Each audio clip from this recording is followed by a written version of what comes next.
¿Hay algún taoísta en Doctor House?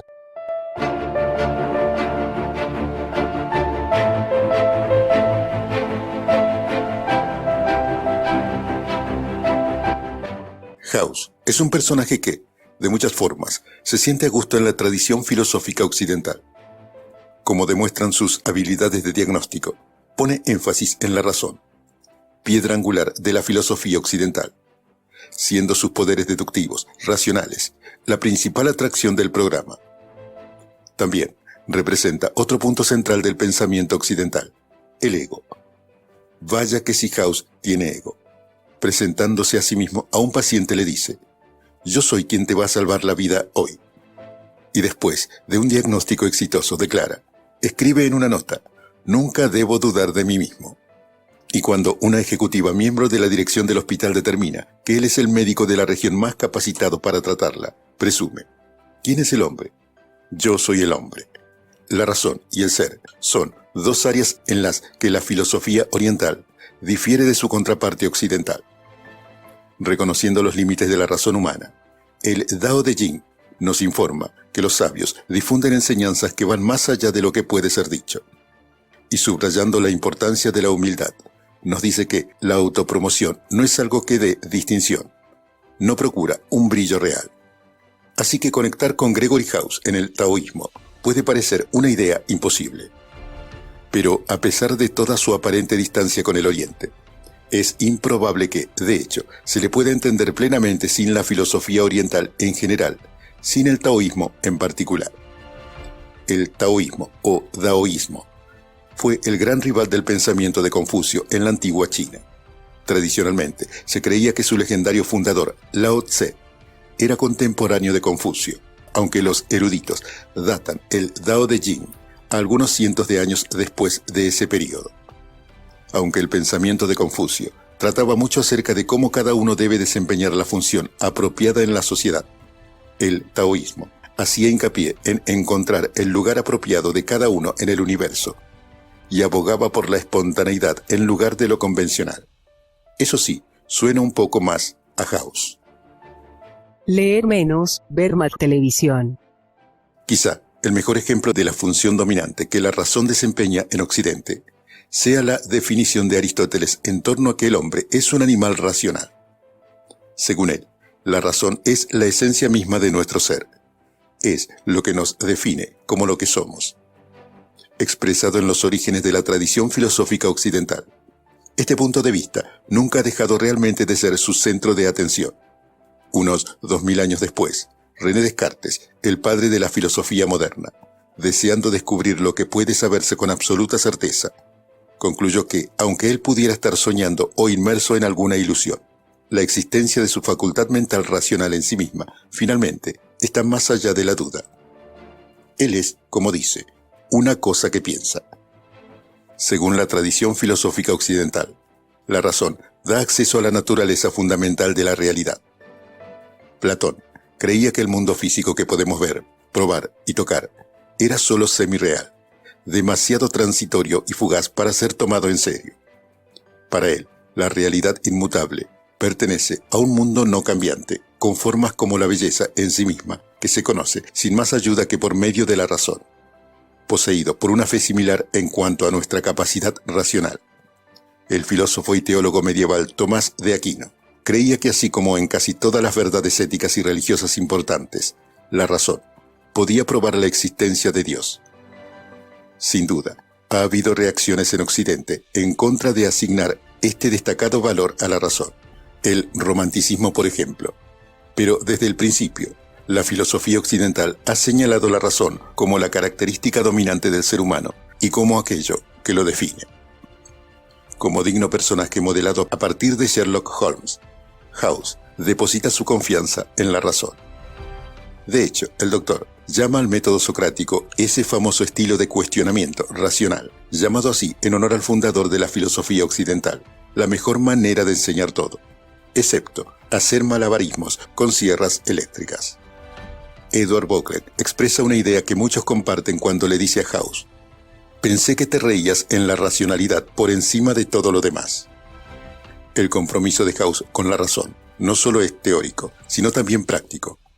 cuando semana tras semana somos testigos de sus capacidades racionales y deductivas, desde usar los síntomas de absorber dosis de vitamina A para desenmascarar a una esposa infiel, hasta determinar que un médico humanitario que se rehúsa al tratamiento para tuberculosis tiene de hecho un diminuto pero tratable tumor en el páncreas.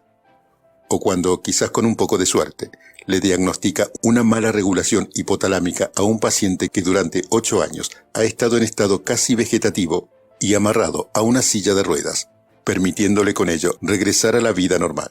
Un personaje así parecería tener poco en común con el escepticismo oriental en torno a la capacidad de la razón de lograr algo con la realidad.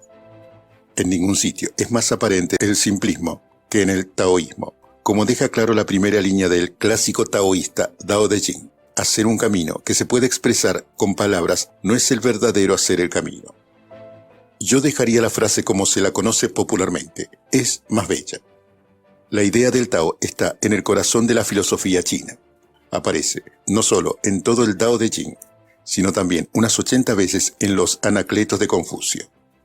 Como señalan Ames y Rosemont, probablemente sea el término más importante en el léxico de la filosofía china y en gran medida básico en el entender lo que un pensador quiere decir y cómo quiere decirlo. Cuando se aplica el Tao, se entiende la filosofía de ese pensador. Por desgracia, no es una tarea fácil. Podemos decir que el trazo chino para Tao literalmente significa sendero o camino.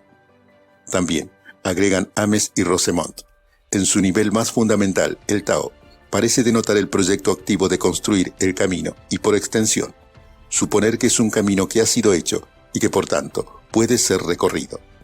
En un sentido real, el Tao es para la filosofía oriental lo que Dios es para el cristianismo, la realidad fundamental que subyace a toda existencia, excepto que no deberíamos verla como una persona o cosa separada del mundo, sino unidad inevitable a él.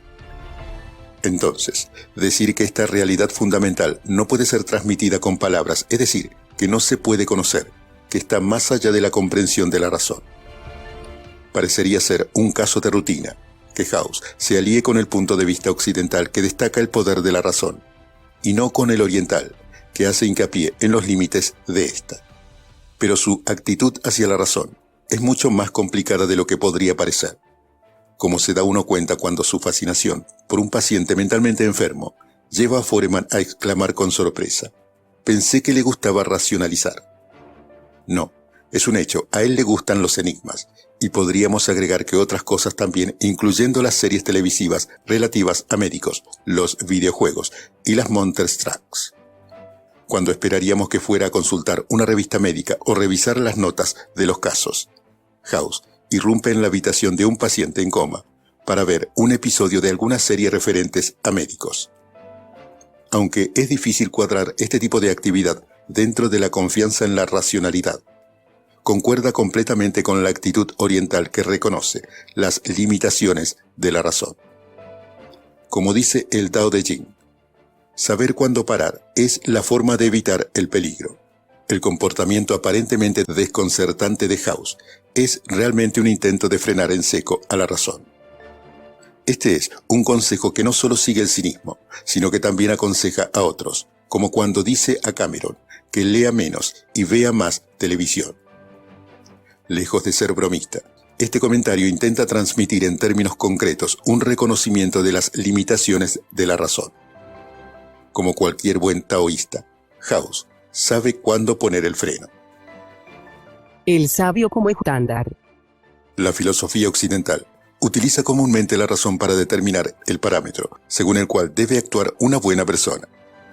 Quizá la versión más conocida de este enfoque en la ética es el imperativo categórico del gran filósofo alemán Immanuel Kant. Al mismo tiempo, actúa siempre bajo la máxima de que lo que haces puede ser una ley universal de la naturaleza. La idea aquí es que las acciones moralmente correctas son precisamente aquellas que se hacen siguiendo parámetros que todo el mundo que esté en la misma situación siga. Este principio me surgió un día cuando era joven mientras paseaba a mi perro por un parque cercano. Decidí ignorar la evidencia que hizo la llamada de su naturaleza. Repentinamente, un hombre salió corriendo de la casa de enfrente de la calle y me exigió que regresara y limpiara lo que el perro había hecho. ¿Qué pasaría si todo el mundo dejara que su perro hiciera esto en el parque?, reclamó. Poseedor de un espíritu filosófico ya desde entonces, decidí reflexionar en torno a su pregunta, y pronto vi lo que quería decir. Yo disfrutaba del parque y ciertamente que mi amado diamante de béisbol estuviera cubierto de desechos de perro. Así que hice lo que me pedía. Poco sabía entonces que estaba siendo convencido por una cruda versión del imperativo categórico de Kant. En realidad, se puede decir algo más de dicho imperativo categórico de lo que el ejemplo de la popó de perro nos da. Para ver exactamente qué más hay, tomemos uno de los propios ejemplos de Kant. Imaginemos, dice él, que alguien está pensando en pedir un préstamo pero no tiene intenciones de pagarlo.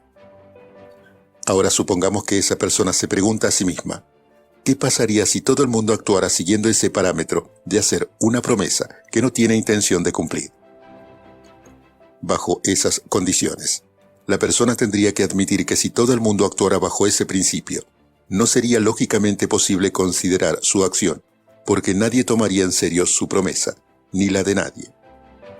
Una acción que, si se universaliza, se contradice a sí misma. En primer lugar, el hecho de que todo el mundo actuara bajo ese principio haría que la acción fuera esencialmente imposible de considerar, y no solo por el hecho de que su difundida adopción cause disgusto.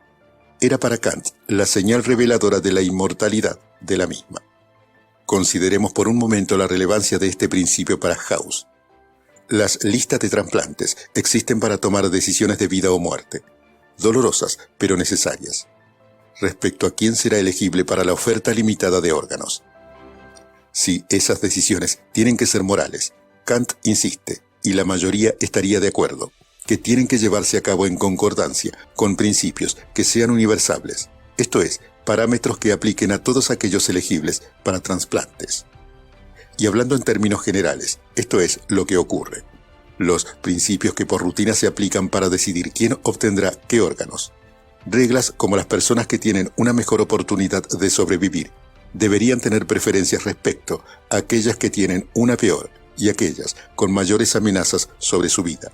Deberían, con todo lo demás igual, tener preferencias sobre aquella cuya condición es menos grave. Parecen pasar la prueba de universalidad de Kant. Esto es, pueden aplicarse igualmente a todos. Un sistema así es moral y justo. En contraste, precisamente cuando se hace una excepción, cuando alguien adinerado obtiene un órgano por sobre la necesidad de alguien más enfermo pero más pobre, el rico obtiene un órgano aun cuando esa persona esté menos sana que alguien de ingresos modestos. Es cuando consideramos que el sistema es injusto. De hecho, si los médicos pudieran incluir a quienes quisieran en la lista, sin importar si el paciente cumple los criterios necesarios para la inclusión, esta dejaría de funcionar de una manera positiva, ya que no habría garantía de quien estuviera en ella fuera digno de un trasplante. Pero lo más importante desde el punto de vista de Kant es que dejaría de ser moral. Un médico que pensara en saltarse los criterios de inclusión en la lista de trasplantes de órganos estaría en la misma situación que el que pide prestado haciendo una promesa que no tiene intención de cumplir. En ambos casos, la universalización de la actividad es inconsciente, con la práctica relevante que tenga una existencia continuada. Esto es, así como nadie creería en ninguna promesa si la mentira se universalizara. Nadie pensaría que alguien en la lista de trasplantes sería digno de un órgano porque cualquiera podría ser incluido en ella. Pero, por supuesto, esto es precisamente lo que Gauss parece hacer, violar los criterios para poner a quien él quiera en la lista. Cuando descubre que una joven directora que necesita un trasplante de corazón es bulímica, miente sin rodeos al comité de trasplantes, negando que haya algún factor psicológico que descalifique a la paciente. En un caso parecido, artificialmente y en contra de la práctica aceptada, encoge el tumor de hígado de un paciente esquizofrénico cuando se entera de que su tamaño en ese momento es demasiado grande para que le puedan hacer la cirugía necesaria. Poner a quien se quiera en una lista de trasplantes, sin importar si la persona cumple los criterios aceptados, simplemente no podría ser universalizado. Si todos los médicos actuaran según los estándares de Gregory House, el concepto básico de la lista de trasplantes se vería socavado. En resumen, sus estándares éticos, que incluyen instruir a su personal a mentir, hacer trampas y robar, son incompatibles con la práctica moral de la medicina en nuestra tradición occidental, la cual depende mucho de las reglas y la razón. Por eso es que incluso Wilson dice que House probablemente debería volver a leer los libros de complementos éticos. Por supuesto, el hecho de que House no esté actuando según el imperativo categórico no lo hace taoísta, pero queda bastante claro que queda incluido en el otro gran sistema ético occidental, esto es, el utilitarismo. Un par de cosas van en contra de considerar a House como utilitarista. Para empezar, un utilitarista tendría que hacer un esfuerzo consciente para actuar de tal manera que asegure la máxima felicidad a la mayor cantidad de personas. Pero no hay pruebas de que House se ponga a pensar para nada en llevar la máxima felicidad a la mayor cantidad de gente. Ni tenemos ninguna razón para creer que cualquiera de sus acciones tenga el más mínimo propósito de lograrlo. De hecho, House se desentiende de la idea de que cualquier motivación altruista acerca de un médico que parece actuar de una manera muy utilitaria, curando tuberculosis en África. House declara: el gran humanitario es tan egoísta como el resto de nosotros. Así que parece improbable que House sea utilitarista. Es momento de dejar atrás a Occidente. Hay algunos parecidos asombrosos entre el proceso de toma de decisiones de House y la ética taoísta. El Tao Te Ching nos dice que los sabios no sienten debilidad por la moralidad institucionalizada. Ya hemos visto que tampoco lo siente House, quien no solo instruye a su personal para mentir, hacer trampas y robar, sino que ciertamente no le importa llevar a cabo tales prácticas él mismo. Más importante, algunos de los enunciados más inquietantes de House referente a su actitud hacia los pacientes encuentra paralelismo en el Tao Te Ching. Cuando se le preguntó cómo podía tratar a alguien a quien no ha visto, él replica: es fácil si te importa un rábano. A un paciente mayor que quiere retirarle el soporte vital a su esposa le dice: usted retira el soporte vital a su esposa y yo lo habré olvidado en unas 2 semanas. Este nivel de indiferencia ante sus pacientes, sin duda, repercute en muchos espectadores, quienes lo consideran como una de las características menos atractivas de House. Pero es una actitud muy parecida a la que encontramos en el Tao Te Ching, donde leemos que los sabios tratan a la gente común como si fueran perros de paja. Los perros de paja eran objetos de sacrificio, tratados con gran reverencia durante el momento del sacrificio y que luego, después de la ceremonia, eran arrojados para que les caminaran por encima. De manera similar, aunque House a veces arriesgue su carrera por sus pacientes, obviamente lo hace sin preocuparse a nivel personal por ellos, los cuales, por lo que parece, de cualquier forma pronto olvidará. ¿Cómo defender una actitud así? El sabio taoísta sustituye su juicio por el status quo moral. No simplemente porque sea suyo, sino porque está en concordancia con el camino al cielo, esto es, el Tao. En un universo tan moral, el individuo sabio llega a ser el estándar de lo bueno y lo malo, lo correcto y lo equivocado. Es difícil que muchos occidentales acepten una idea así, y no sin razón. Pero la idea del sabio como estándar tiene una larga historia en el pensamiento oriental. ¿Y qué pasa con House? Sabemos que a él no le resulta difícil verse a sí mismo como un individuo superior en su campo, un experto en cuyo juicio se debe confiar. Un individuo así de iluminado no necesariamente se preocupa de la moralidad institucional. No cuida de manera especial los efectos que sus acciones tengan en los individuos en los que repercuten, porque sabe que esas acciones están en concordancia con una ley superior. Por supuesto, esto es tener una opinión bastante buena de uno mismo. Pero para alguien que se percibe como el equivalente en su profesión a Mick Jagger, el sabio taoísta no es muy exagerado y puede quizás hasta se quede corto. El Tao de la medicina de diagnóstico. ¿Cuál debería ser nuestro objetivo en la vida? De Aristóteles en adelante, la filosofía occidental ha ofrecido una respuesta dominante. Todos los hombres, dijo Aristóteles, están de acuerdo en que el objetivo de la vida es la felicidad. Aunque no hay nada parecido a un consenso acerca de lo que es exactamente la felicidad. La felicidad. Una respuesta poderosa y popular proviene de los filósofos utilitaristas del siglo XIX. Jeremy Bentham y John Stuart Mill Según esta escuela de pensamiento, una vida feliz es aquella que maximiza el placer y minimiza el dolor. Este parece ser el parámetro al que apelan colegas, colaboradores, amigos, pacientes e incluso completos extraños cuando se refieren a House como miserable. De hecho, ninguna palabra por sí misma, ni siquiera arrogante, se utiliza con más frecuencia para describirlo. Sin duda, House es apodado miserable en gran parte porque padece mucho dolor físico, resultado de una mala cirugía en la pierna. Pero otros lo perciben también sufriendo una agonía psicológica, aislado, irritable, obsesivo y, según sus propias palabras, sin una vida personal. De hecho, la renuncia de Foreman al final de la temporada 3 se produce precisamente porque House no logra estar a la altura de los estándares utilitaristas del bienestar. Esto es, el hecho de que él sea solo momentáneamente feliz cuando ha resuelto un caso y que la mayoría del tiempo vuelva a su miserable yo. Pero aunque hay un consenso de que House es un fracaso, según un criterio generalmente considerado de lo que hace que una vida merezca la pena ser vivida, también tenemos que considerar la opinión minoritaria. Esto lo expresa de manera más elocuente un famoso músico de jazz que está bajo el cuidado de House y que reconoce en su médico una pasión que le resulta muy familiar. Yo tuve algo, lo mismo que usted, esa naturaleza obsesiva, la razón por la que las personas normales obtuvieron empleos, esposas, niños y pasatiempos, es porque no tuvieron esa cosa que les golpea duro y de verdad. Yo tenía la música, usted tenía esto. Aquí se juzga la existencia de House como si tuviese una cualidad superior a la de las demás personas, mientras que a los utilitaristas y sus parámetros de felicidad a los que comúnmente apelan, les resulte difícil justificar este enunciado. Es perfectamente comprensible para el taoísmo, que de hecho habla muy poco de la felicidad o de ideas parecidas. En lugar de eso, se dice que la meta de la vida consiste en lograr el Tao. Se han escrito volúmenes en torno a qué es lo que significa esto exactamente.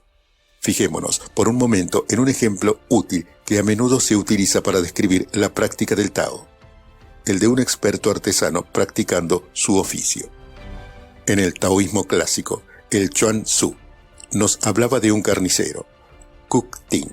Un buen carnicero cambia los cuchillos cada año, pero Ting es tan bueno para cortar animales que su cuchillo tiene ya casi 20 años y está tan afilado como si fuera huevo. Kuk Ting es un practicante muy poco ortodoxo, cortando con su mente y no con sus ojos y siguiendo su espíritu en lugar de sus sentidos. No obstante, que funcione para él y como resultado de su experiencia y pericia, es comúnmente reconocido como un amante del Tao. Dado que todas las profesiones tienen un Tao, bien podríamos esperar que haya uno para la medicina de diagnóstico. Tomando a Kuk Ting como nuestro modelo, podemos suponer que el Tao de medicina de diagnóstico combinaría una pasión subjetiva con la pericia objetiva y una metodología poco ortodoxa.